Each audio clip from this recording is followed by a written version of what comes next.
The heavy oak door of my parents' living room felt like a vault I had been locked out of for months.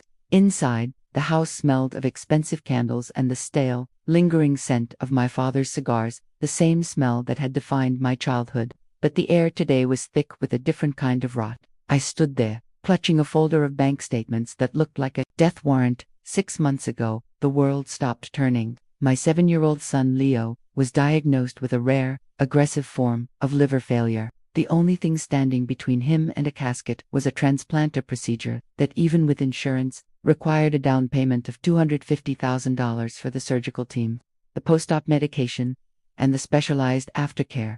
My husband and I are modest people. We are teachers. We emptied our 401ks, we sold our house, and we moved into a rental. We started a GoFundMe, held bake sales, and begged local businesses. But the bulk of that money, nearly $180,000, sat in a high-yield trust account my parents had generously offered to oversee. My father, a retired accountant, had insisted, "Let me handle the logistics, Clara," he'd said, his voice dripping with grandfatherly concern. "You focus on Leo. I'll make sure the money grows, safe and sound, until the hospital calls for it." They didn't just spend the money, they gambled it. I pushed the door open. My brother, Julian, was slumped on the leather sofa, his laptop open, staring at a series of jagged red and green lines. My father was pouring a scotch. My mother was arranging lilies in a vase, as if the house weren't currently a crime scene. They looked up. My father's face didn't drop, it stiffened. "Clara," he said, his voice flat. "We told you not to come here. The hospital called today." "Dad," I said, my voice shaking so hard it felt like a vibration in my teeth. "The donor match is ready. They need the transfer by Friday. I logged into the trust portal this morning. It's empty. $182,000 gone in a 3-week window." Julian didn't look up from his screen. "It's a dip, Clara. The market is volatile. It's an investment strategy. You don't understand the blockchain." I walked over and slammed the folder onto the coffee table. The paper scattered, revealing the transaction logs. Transfer to bytes, transfer to private wallets, tether conversions. "You didn't invest in a strategy," I screamed, the sound tearing through the pristine, quiet room. "You threw my son's life into a digital slot machine because Julian promised you 10% returns on a ground floor coin. You drained his transplant fund." My mother finally set down the lilies. She didn't look at me. She looked at her hands. "Julian said it was a sure thing, Clara. We wanted to multiply the money so Leo could have the best recovery in the world. A private wing, a nurse at home for a year. We thought we were doing it for him. You did it for yourselves." Shouted, "You did it because you couldn't stand the idea of your friends seeing you as the family who had to help their daughter. You wanted to be the heroes who saved Leo with a genius investment that you could brag about at the country club. You wanted the glory of the win without the risk of the loss. We can get it back," Julian mumbled, finally closing his laptop. "I have a lead on a new project. If I can just leverage the remaining assets." I lunged forward, not to hit him, but to grab his laptop. He scrambled backward, clutching it to his chest. "My son is dying," I whispered, the rage turning into a cold, hollow ache. "He has an appointment on Friday. If that money isn't in the hospital's escrow account, he will not get that liver. Do you understand that? My 7-year-old son will die in a hospital bed while you sit here talking about volatility and blockchain." My father stood up, his face reddening. "Don't you dare talk to us about ethics. We raised you. We paid for your degree. We have been the backbone of this family. You are the grave of this family." I cut him off. The silence that followed was absolute. I looked at them, my parents, who had spent decades teaching me about character and fiscal responsibility, now standing in a house bought with the very greed that had consumed them. They looked small. They looked pathetic. I took out my phone and held it up. "I'm not here to ask for the money back anymore. I know it's gone. I'm here to tell you that I have already contacted the police. I have the wire transfers, the IP addresses, and the signatures. I've reported the theft of the trust funds." My mother let out a small, strangled gasp. "Clara, you can't. We're your parents." "No," I said, backing toward the door. "You're just people who gambled on my son's life and lost. And today, you lose everything else." I walked out of that house and into the humid afternoon air. I didn't cry. I didn't have time to cry. I had to go to the bank, to the media, to anyone who would listen. I had to raise $180,000 in 72 hours. As I drove away, I looked in the rearview mirror. My father was standing on the porch, his hand on the doorframe, watching me. He looked like a man waiting for a miracle, the same way he had waited for a crypto payout. But miracles aren't things you find in bank accounts or lines of code. They are things you fight for, with your bare hands. When the people who were supposed to love you most decide that your child's life is just another transaction. I picked up the phone. It was time to start the bake sale of a lifetime. I would sell my soul, my pride, and every hour of my life before I let them win. Leo was going to live.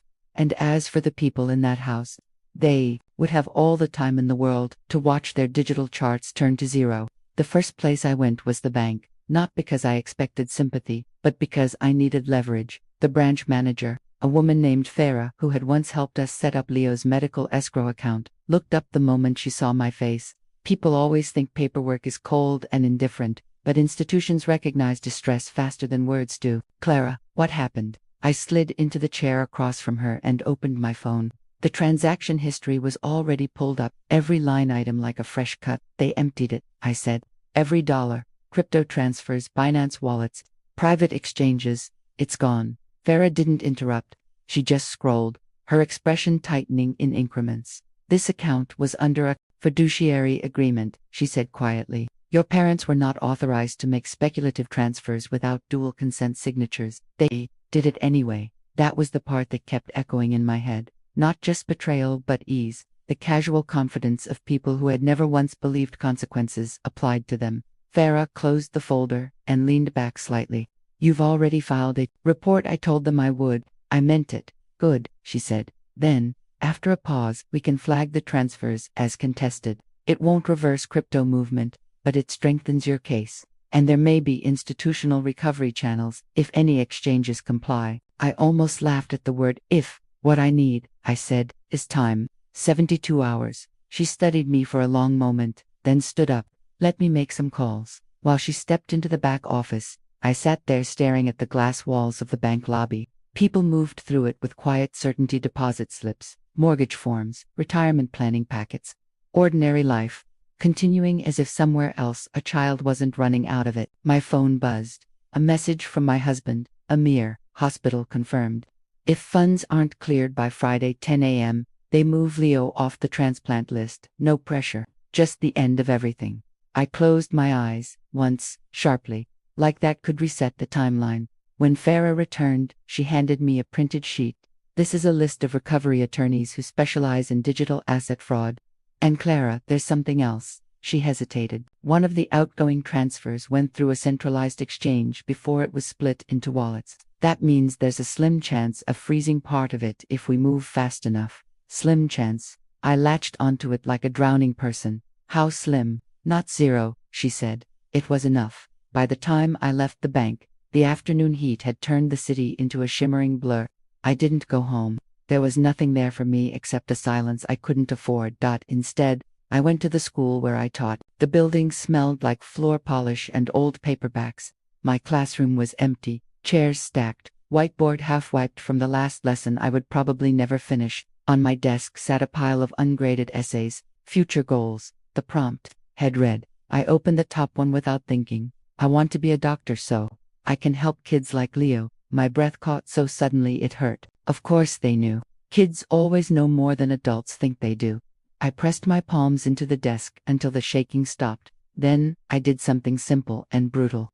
I turned on the projector. I wrote one sentence across the board. Emergency fundraiser for Leo 72, HOURS. Then I started calling parents, colleagues, former students, anyone whose number I still had. At first the responses were hesitant, polite condolences wrapped in helplessness. Then I stopped explaining and started asking directly. I don't need sympathy, I said into the phone over and over.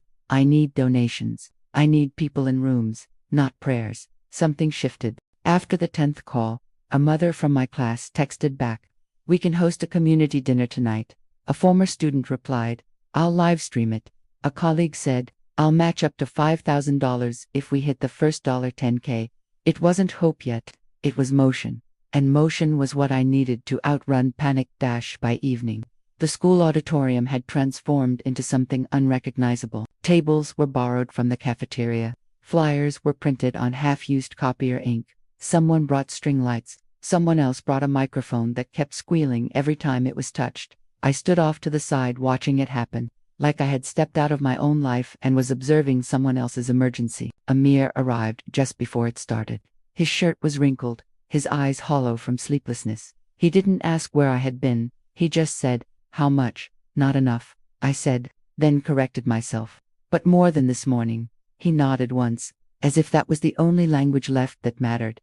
When the doors opened, people poured in, parents from my school, local shop owners, a woman from the bakery who had donated cakes before without asking why. Students with money folded into their hands like secrets. I spoke only once. At the beginning, "I'm not going to make this long," I said into the microphone. My voice sounded strange, amplified, almost detached. "My son needs a liver transplant. The funds that were supposed to secure it were stolen by my own family in a failed crypto investment." A murmur went through the room, sharp and disbelieving. "I have 72 hours to replace what was lost. If you're here, you already understand what I'm asking." I stepped back. That was all. After that, the room did what rooms sometimes do when collective urgency takes over. It became something larger than the sum of its parts. Money moved in envelopes, in QR codes, in phone taps. People didn't ask for details anymore. They just acted. Every notification on my phone felt like a breath I had stolen back from the void. $50, $200, $1,000, then $10,000, then a matching pledge that made my knees nearly give out. Amir caught me before I hit the floor. "You're shaking," he said. "I can't stop," I replied. "You don't have to," he said. "Just don't stop moving forward." At 2:17 a.m., when most of the crowd had gone home and only volunteers remained, stacking chairs, my phone rang. Unknown number. I answered immediately. A man's voice, calm, precise. "This is compliance from the exchange handling flagged transfers. We've frozen a partial wallet linked to your case." I gripped the edge of the table. "How much?" A pause. $83,000 equivalent, subject to legal confirmation. It wasn't everything, but it was oxygen. I closed my eyes. 83,000 meant Leo might make it to the table. Not all the way through, not yet, but to the edge. "I need it secured," I said. "Whatever you need from me, I'll provide it. We'll require formal documentation and verification of medical urgency." "I'll send everything," I said immediately. Now, when the call ended, I stood there in the half-lit auditorium, surrounded by the debris of other people's kindness. Amir came up beside me. "Is it enough?" he asked. I looked at the phone again, at the numbers, at the gaps still waiting to be closed. "It's closer," I said. That was the only truth I could afford outside. The night pressed against the building like something patient and unrelenting. But for the first time in days, it didn't feel final. It felt negotiable. Morning arrived like a thin, exhausted line of light across the auditorium windows. I hadn't slept. Neither had Amir. Volunteers were still there, some slumped over chairs, others quietly counting final donations, tapping calculators, reconciling receipts like accountants of a small miracle. My phone sat face up on the table like a living thing. Every few seconds, it lit up again. Another donation. Another. Then a pause so long, it felt like the world had exhaled and forgotten how to inhale. Amir stood by the window, staring out at the emptying parking lot. "What's the total now?" he asked. I opened the spreadsheet with trembling fingers. The number took a moment to register in my brain, as if it had to fight through layers of disbelief before becoming real. 206,000, I said. Silence. Then I added, quieter, plus the frozen funds, pending release. That was the part that still felt unreal, like a door someone had unlocked but hadn't yet decided to open. Amir turned slowly. "That's enough for admission." I nodded, but I didn't say the rest. Enough for admission didn't mean enough for survival. It meant we had bought Leo a seat at a table where outcomes were still decided by forces we couldn't control. The hospital call came at 8:14 a.m., the same calm voice, the same clinical cadence that had once felt like a countdown to execution. "This is regarding your son, Leo." My body went still before my mind caught up. "We've received confirmation of sufficient escrow funding for transplant initiation. We are proceeding with final prep. You must bring him in within the hour. Within the hour. Not tomorrow. Not later. Now. The drive to the hospital felt unreal, like moving through a world that had been slightly misaligned with itself. Leo sat in the back seat, humming softly to himself, legs swinging despite the IV line taped carefully to his arm. He didn't fully understand what was happening anymore, not in the adult sense of it. He understood hospitals. He understood tiredness. He understood that his mother cried in bathrooms sometimes, but he still believed, in the way children do, that effort always leads somewhere fair. Am I getting the superhero medicine today? He asked. Amir and I exchanged a glance. Yes, I said. He smiled at that, satisfied, and went back to humming. I looked out the window so he wouldn't see my face. The hospital corridors were brighter than I remembered, too clean, too controlled, everything designed to contain chaos, as if chaos respected signage. A nurse met us at intake, another at pre-op, then a coordinator with a clipboard thick enough to feel like judgment. Forms, signatures, wristbands. Leo was measured, scanned, assessed. Every step was another abstraction of his body into data. At one point, I caught Amir's hand gripping the edge of the chair so tightly his knuckles had gone pale. They're moving fast, he said quietly. That's good, I replied, but inside I knew what fast meant. Fast meant urgency. Fast meant risk. Fast meant that somewhere, another child's timeline had collided with ours, and one of us had already lost without knowing it yet. A doctor finally entered, mid-40s, tired eyes, the kind of calm that only comes from living too close to irreversible decisions. You're Leo's parents. We both stood. Yes, Amir said. The doctor opened the chart. We've confirmed donor compatibility. Surgery is scheduled to begin within the hour.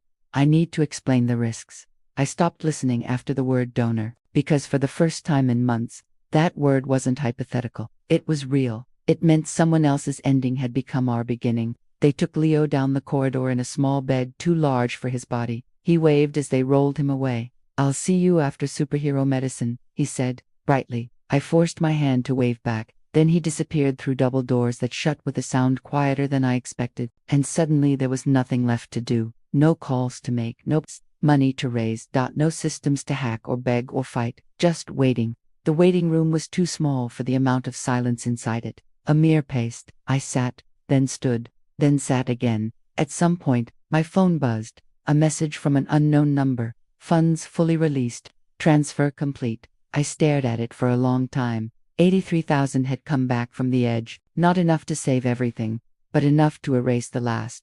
Excuse my family had left for themselves. I didn't reply.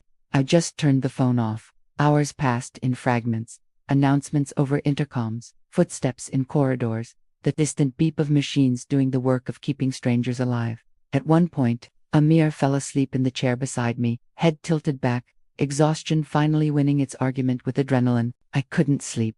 Every sound felt like a verdict approaching too slowly. When the doctor finally returned, it was late afternoon. He didn't smile. He didn't frown. He just stopped in front of us, and that was enough to make my stomach drop. The transplant was successful, he said. For a moment, the words didn't land. Successful, successful, successful. My knees gave out before I realized I was falling. Amir caught me halfway down, both of us shaking in different rhythms. The liver is functioning, the doctor continued. We'll monitor closely for rejection, but the initial outcome is stable. I covered my mouth with my hand because I didn't trust my voice. Amir let out something between a laugh and a sob. Can we see him? I asked. In a few hours, the doctor said. He'll be in recovery. When he left, the silence that remained wasn't empty anymore. It was full. Seeing Leo again was like stepping into a room where time had been reset, but the air still remembered what had happened. He was smaller than I remembered, or maybe just more fragile against the machines surrounding him. Tubes, monitors, soft, rhythmic beeping. But he was breathing, on his own. His eyes fluttered open when I touched his hand. Hi, he whispered. My voice broke immediately. Hi, baby. He looked at me for a long moment, then very softly, he said, Did I win? Something in me cracked open so completely, I thought I might not come back from it. Yes, I said, you won. And this time, I believed it. Later that night, after the doctors had finished their rounds and the hospital had settled into its slow nocturnal rhythm, Amir and I sat beside his bed in silence. Not the heavy silence of before, a different one, a shared one. Outside the window, the city continued as if nothing had happened, as if somewhere, a family hadn't nearly broken apart, as if money hadn't been lost and found and fought over in invisible circuits across the world. I thought about my parents, about the house, about the vault of a door. I didn't feel anger anymore. Not sharply, just distance, like they had become a story that belonged to someone else's life. Amir broke the silence first. What happens now? He asked. I looked at Leo. At his steady breathing, at the quiet persistence of his life continuing despite everything that had tried to interrupt it. Now, I said, we teach him how to live without owing anyone his survival. Amir nodded slowly, and for the first time in months, we didn't think about money. We didn't think about betrayal. We didn't think about what had been taken. We just sat there, watching our son breathe into tomorrow, and that was enough.